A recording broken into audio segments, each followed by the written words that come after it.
Nataranta si Penelope na makita niya si Aldover na nakatayo sa tabi ng pintuan ng silid niya.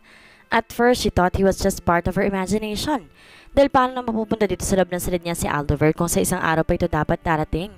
Kung hindi pa niya ikudrap ang mga mata, hindi siya matatauhan.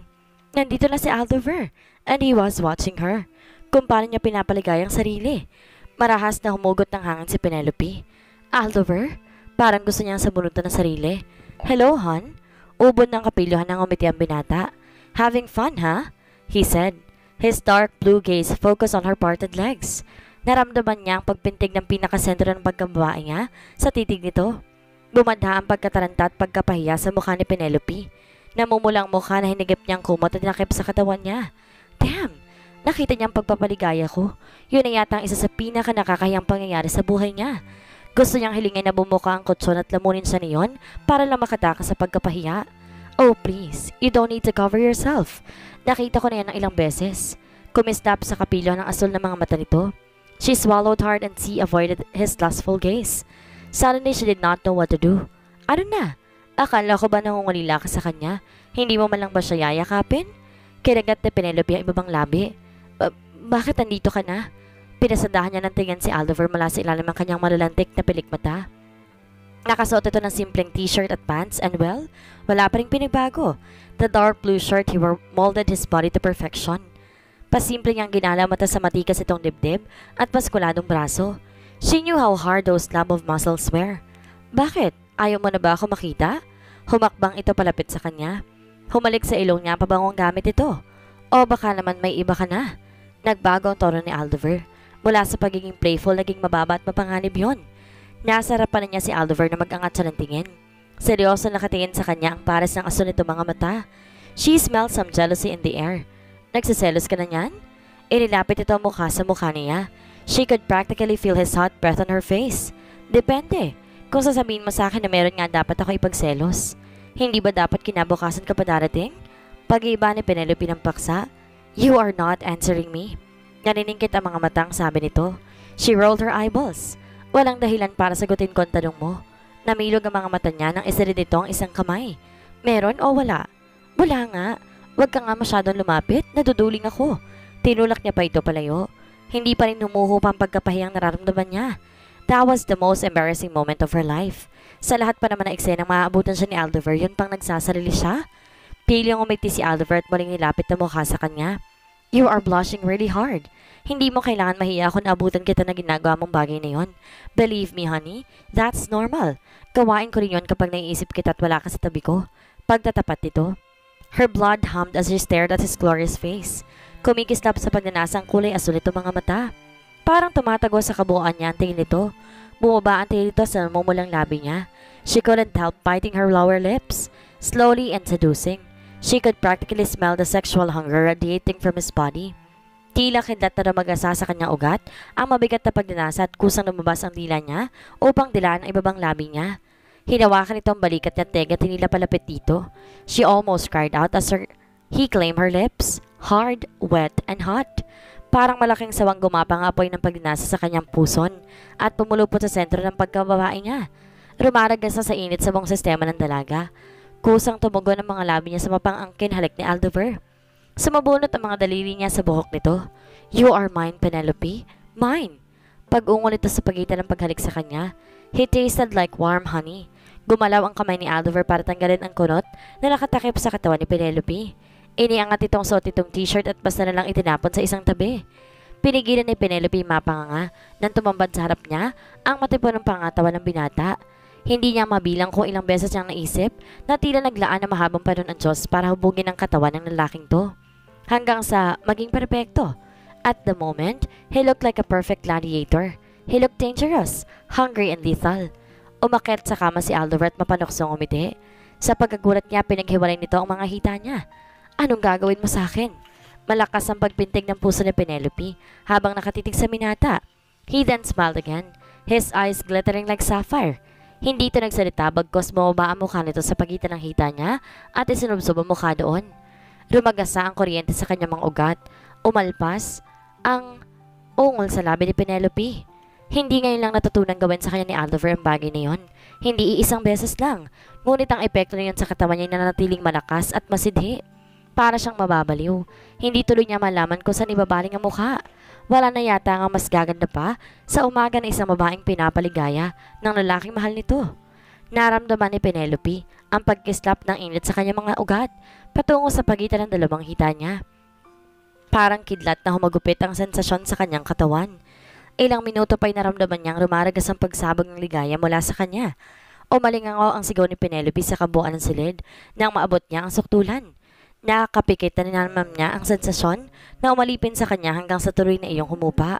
"What do you feel now?" Bulong ni Aldover sa tenga niya. Iminulat niya ang mga mata at bumaling dito. Nagtagpo ang tingin nila. And she smiled, very satisfied. Napangisi si Aldover. "Ako lamang may kakayanan na magparanas niyan sa'yo. Sa tingin ko naman wala ka nang mahahanap na tulad ko." Kinulong siya nito sa yakap. She chuckled. "Wala ka naman dapat ay pagselos pa. Hindi kita ipagpapalit. Naninigurado lang ako. Hindi mo alam ang kaya kong gawin kapag nalaman ko na pinagpalit mo ako sa iba." Napangiting tinitigan niya ito. "Bakit? Ano ba ang gagawin mo?" "Ipababaril ko siya." "Aldover?" Natawa siya na malakas at tinampas ito sa dibdib. "Hindi magandang biro yon. Seryoso ko." Tumigil ka? Nakapag-almusal ka na ba?" "Mag-aalmusal pa lang." Makahulog ang umiti ito sa kanya. At kahit hindi pa ito magpaliwanag, nakuha na agad niya ang ibig nitong sabihin. Pili ang napangiti si Penelope. Sinuklian niya ni Aldover ng isang pamatay na kindat. "I miss you, Aldover, so much. Pero bakit andito ka na agad?" Naramdaman niya ang tensyon sa katawan nito. "Tinapos ko na agad ang trabaho doon.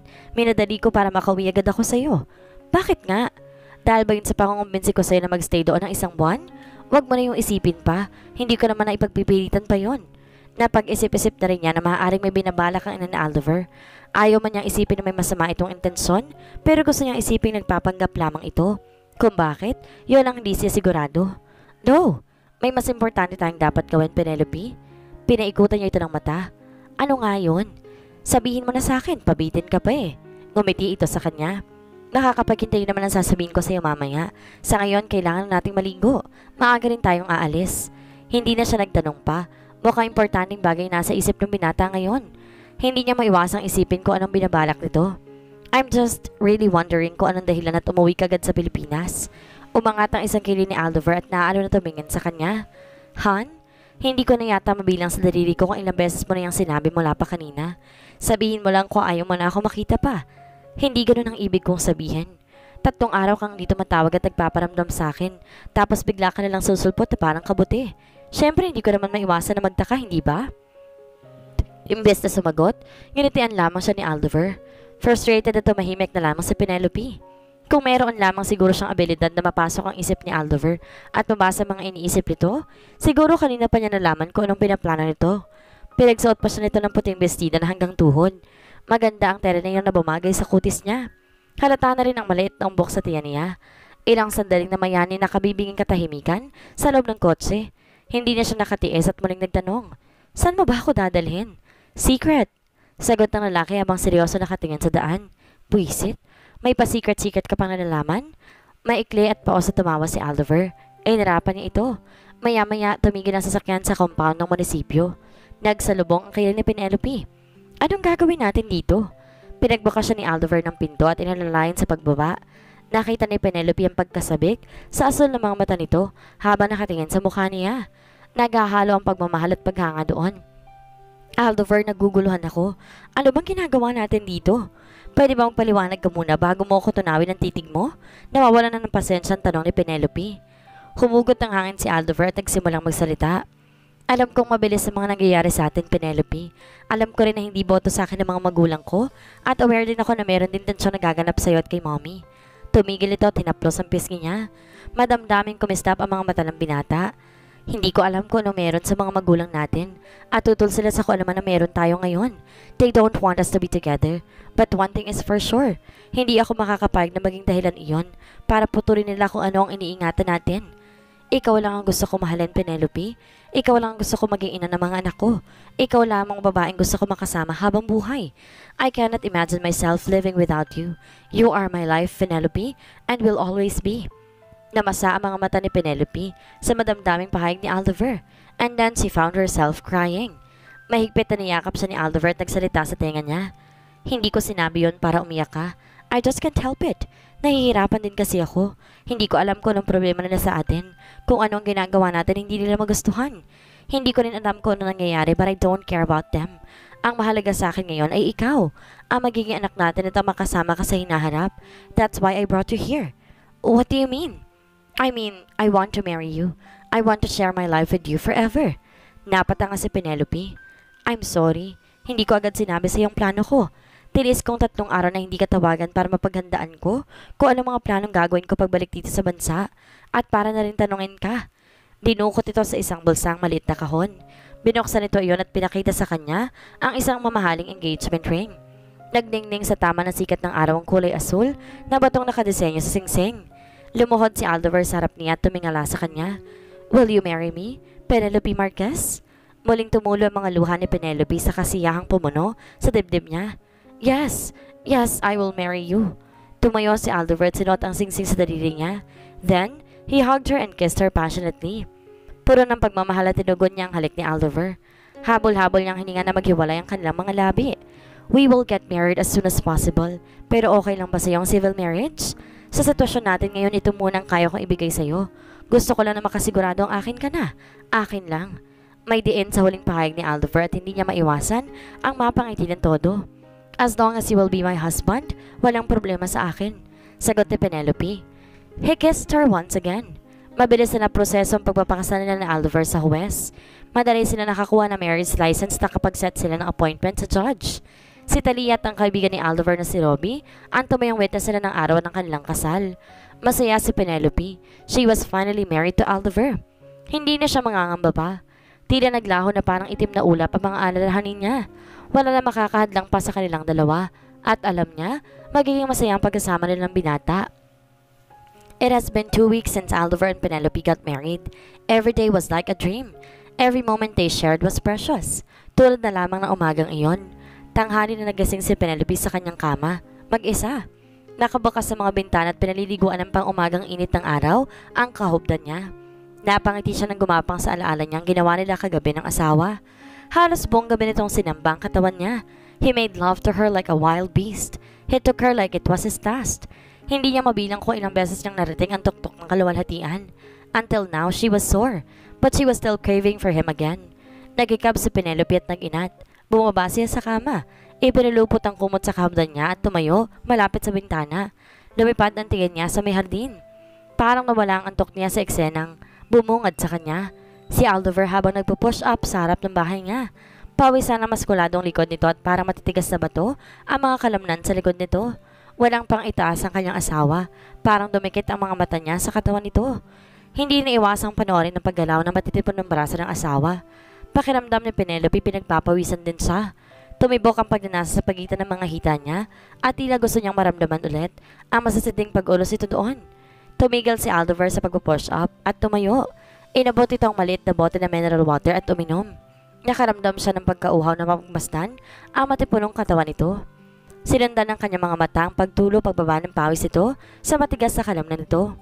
Dahil sa pawis ay basa na rin ang waistband ng sweatpants ni Aldover at hindi niya naiwasang pakatitigan ang bukol sa harapan nito. Hindi kayang itago na suot itong pang-ibaba ang malasandatang kahabaan nito. Nakagat ni Penelope ang ibabang labi. Yum! Parang gusto niyang paglandasin ang dila sa pawisang dibdib nito, pababa sa malabato, sa tigas sa sikmura nito, at patungo sa sentro ng pinagmamalaki nito. Tila naramdaman ni Aldover na mainit ang titig niya mula sa bintana. Tumingala ito at parang nakakita ng isang magandang tanawin. Matamis at maliwanag na naging ngiti nito. Good morning, Mrs. Bati nito na sinundan ng siyang isang pilyong kindat. Parang mas lalong pinaulanan ng araw ng kagwapuhan ang mukha ni Aldover. Tumaas ang isang sulok ng labi ni Penelope. Good morning, mister. Pawisan ka na. Pinadaan ni Aldover ng daliri ang basang buhok nito. His biceps bunched at the movement. Pansin ko nga. Gusto mo ba na punasan ako? Umalpas ang kinikilig na tawa sa lalamunan niya. Goodness, he sounded so flirty. Kung papasok ka dito sa kwarto, hindi lang kita pupunasan, mister. At kininditan din niya ito. She watched his blue eyes darken. May kapilang kinagat ni Penelope ibabang labi at umalis sa tabi ng bintana. Wala pang isang minuto nasa loob na agad ng silid si Aldover. Kung ganyan kabibilis ang lahat ng pulis, madali sigurong mahuhuli ang mga holdupper at snatchers sa Divisoria. Hindi nito pinansin ang komento niya. He just smiled sexily. Hinagilap ang bewang niya at nilapat ang labi sa kanyang labi. You are such a tease, my wife. Gumalaw ang isang kamay nito at marahas na inilis ang kumot mula sa kanyang katawan. Umungol si Penelope sa bibig nito. Otomatikong lumapat ang mga palad niya sa matitigas itong dibdib at sumilay ang ngiti sa kanyang labi nang maramdaman ang pagkistot ng kalamnan nito sa kanyang haplos. Ibinuka niya ang bibig at tinanggap ang mapangahas na pagsugod ng labi nito. Pinadaos-dos si Penelope ang palad sa matigas na kalamnan nito. Umungol si Aldover at pinakawalan ng bibig niya. You are a naughty girl, wife. Umisi siya at doon nga muli na naman nilang pinagsaluhan ang mainit nilang pagdanasa. Natatawang pinanood ni Penelope si Aldover habang naghuhugas ng plato. Katatapos na nilang kumain ng tanghalian.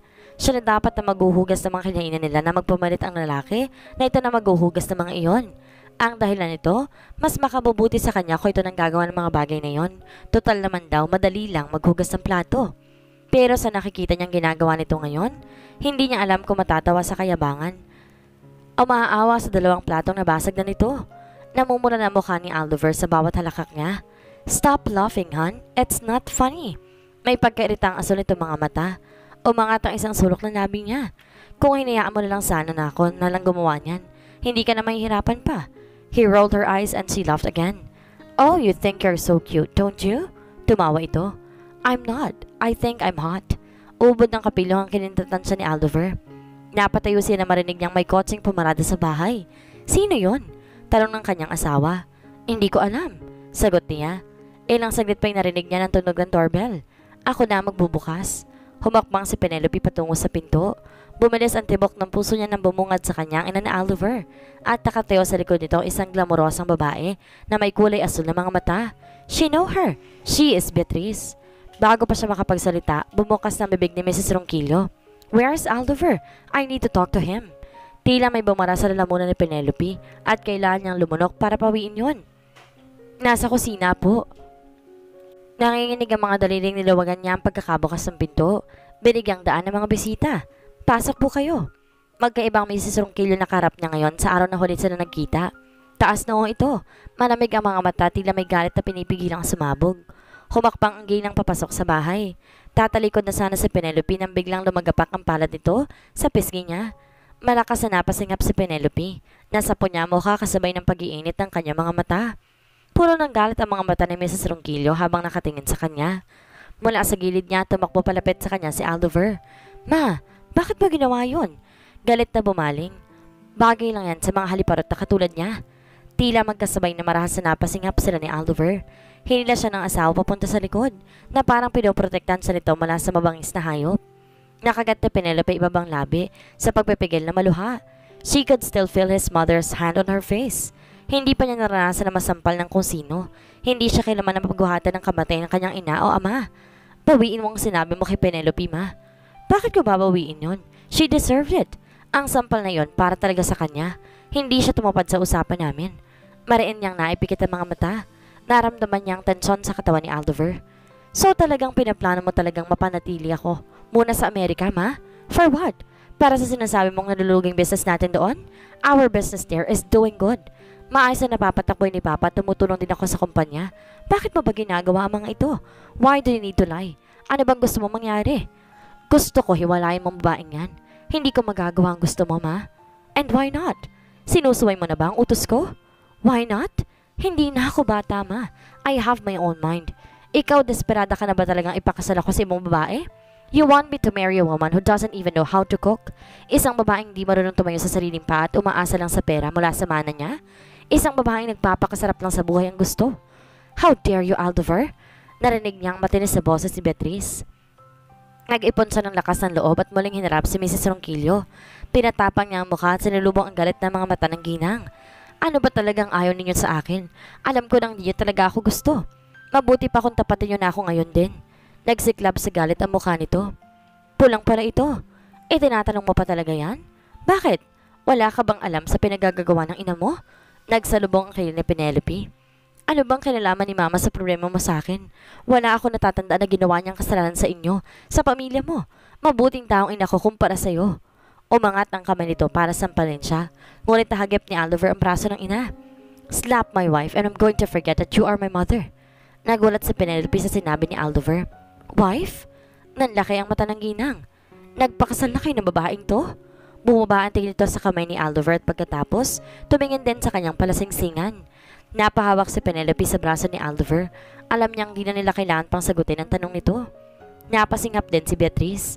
Nakita niya ang sakit na bumakas sa mukha nito habang nakatitig sa kanila ni Aldover. Tumalikod tutok pumapalabas ng bahay niya. Huli na para paghiwalayin mo pa kami, ma? Inakbayan sa ng asawa at nagmamalaki na iniharap sa ina nito. Yes, I married her.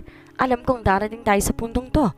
I know how much I dislike Penelope but you don't know how much I love her and how much I want to keep her. Kung narito ka para paghiwalayin pa kami, ako na nagsasabi, ma. Please stop. She is pregnant and we are both happy. Marahas na humigit ng hininga si Mrs. Ronquillo. Sige, titigilan ko kayo pagkatapos kong sabihin ang gusto kong sabihin. Okay, ma? Hindi alam ni Penelope kung bakit parang binundol ng kaba ang dibdib niya nang muling tumapat sa kanya ang paningin ng ginang. Alam mo ba kung bakit ako galit sa ina mo, ha? Siguro nga inosente ka. Walang alam sa tunay na nangyari. But maybe this is the time para malaman mong katotohanan. Nagpose ito at naningkit ang mga mata. Dahil ang ina mo ay nangyaring naging kabit ng asawa ko. Her mouth parted in shock. No, no, hindi totoo yan. Gumagawa ka lang ng kwento. Alam niya kung gaano kamahal ng kanyang inang ama niya. She would never do that. Hindi ito magtataksil sa ama niya at hindi ito gagawa ng ganong uri ng kasalanan. I am not. Bakit? Hindi ka ba makapaniwalang isang malanding kabit ng ina mo? Ma, please, stop doing this. Kung gusto mo kaming sirain ni Penelope, huwag mo nang idamay yung mga magulang niya. Talaga bang kinakampihan mo pang babaeng yan, Aldover? Ako ang ina mo. Dapat akong kinakampihan mo ngayon. But you are hurting my wife. Bakit ako? Hindi ba ako nasaktan, Aldover? Nakalimutan mo na ba yung araw ng ospital ako at nawala ng isang anak? Dahil yun sa kagawa ni Roselda. May luhang tumulo sa mga mata nito. Inagaw ng ina mo ang atensyon ni Kendrick sa akin. Nilandi ni Roselda ang asawa ko hanggang sa nagkaroon sila ng relasyon. Hindi totoo yun. Bumuhos ang luha niya at umagos iyon sa kanyang pisngi. Pinipilit niyang huwag maniwala. Pinapwersa niya ang sariling paniwala na hindi magagawa ng ina niya ang ganoong bagay sa kanyang ama. Ngunit may isang bahagi niya na apektuhan at unti-unting naniniwala. Yun ba ang sikretong tinatago sa kanya ng mama niya? Yun ba ang kinatatakot itong malaman niya? Iyon ang totoo, Penelope. Winasak na mama mo relasyon namin ni Kendricks. Ma, tawag ni Aldover sa ina nito na tulad niya ay lumuluha na rin. Bakit hindi niyo sinabi sa akin? Bakit ngayon ko rin ito nalaman? Dahil ayoko na may papang makaalam, Aldover. Ayokong pagtawanan tayo ng mga tao. Kahit masakit sa kalooban ko, pilit ko pa rin tinago sa dibdib ko yung sakit. Kahit gusto kong gumanti, pinilit kong tumahimik para sa kapakanan mo at ng ama mo. Mahal ko kayo at ayaw kong tuloy yung masirang pamilya natin. Pero alam mo ba kung ano mas masakit doon? Alam mo ba, Penelope? Umiling siya. Wala siya sa posisyon nito kaya hindi na malalaman kung anong mas masakit pa. Ang mas masakit, nagbunga ang pagtataksil nila. Nagbukas sa bibig ni Penelope. Pinuno ng pagkalito ang kanyang mukha. Si Aldover nagsalita. Ma, anong ibig mong sabihin? Marahas na pinahid itong luha at mapait ng umiti. Nabuntis ni Kendrick si Roselda at nagkaroon sila ng isang anak. Parang bumagsak sa lupa ang panga ni Penelope at nagulantang selebrasyong iyon. Bumaling ang tingin niya kay Aldover at nakita niya ang sariling reaksyon sa mukha nito. Ramdam niya ang panginginig ng mga kalamnan niya. Kaya hindi mo ako masisisi kung ayaw ko sa iyo, Penelope. Malaking galit ko sa ina mo tuwing nakikita kita. Parang paulit-ulit na naaalala kong pagtataksil ni Kendricks. Napatungo si Penelope. Ngayon alam na niya kung bakit mainit ang dugo nito sa kanya. Imposibleng gumagawa lamang ito ng kwento. Ibig bang sabihin, may kapatid kami ni Penelope? Oo, may kapatid kayo. Pero hindi ko na alam kung nasa na siya at kung anong pangalan niya. Bakit hindi si Roselda ang talungin ninyo? I'm sure alam niya. Pagkatapos ng pinagbuntis na naging anak nila ni Kendricks, pinaampon niya ang bata. Sinubukan siyang pigilan ni Kendricks pero naisip din namin na yun ang makakabuti para sa lahat. Para matakasan ng kahiyan at iskandalo na maaaring kalagyan ng pamilya natin. Oras na malaman na nakabuntis sa ibang babae ang ama mo, Aldover. At sa isang katulong pa. May diin ang huling pagkakabanggit ito sa salitang katulong. Sobra-sobra nang nararamdaman ng Penelope sa kanyang dibdib. Nagalo-halo mga emosyong hindi niya inaasahang maramdaman niya. Parang gusto niyang sumabog at tila hindi niya gusto pang humarap sa ginang lalong-lalo na kay Aldover. Tumalikod sa nanalabo ang mata na tinakbo ang hagdan papunta sa kwarto niya. Gusto niyang mapag-isa. Gusto niyang magkulong sa kanyang silid at ilabas ang lahat ng emosyon na nagpapabigat sa dibdib niya. Nung nasa ikanim may bitang na siya, biglang nagkamali ang pagtapak niya. Nawalan siya ng panimbang at napatili habang mabilis na bumagsak pababa. Penelope! Ano kaya ang mangyayari ngayong alam na ni Penelope ang dahilan ng galit sa pamilya nila ng ina ni Aldover? Ano ang gagawin ni Aldover ngayong nahahati sa sitwasyon ng kanyang pamilya at ng magulang ni Penelope? Yan ang ating aalamin sa susunod nating kabanata.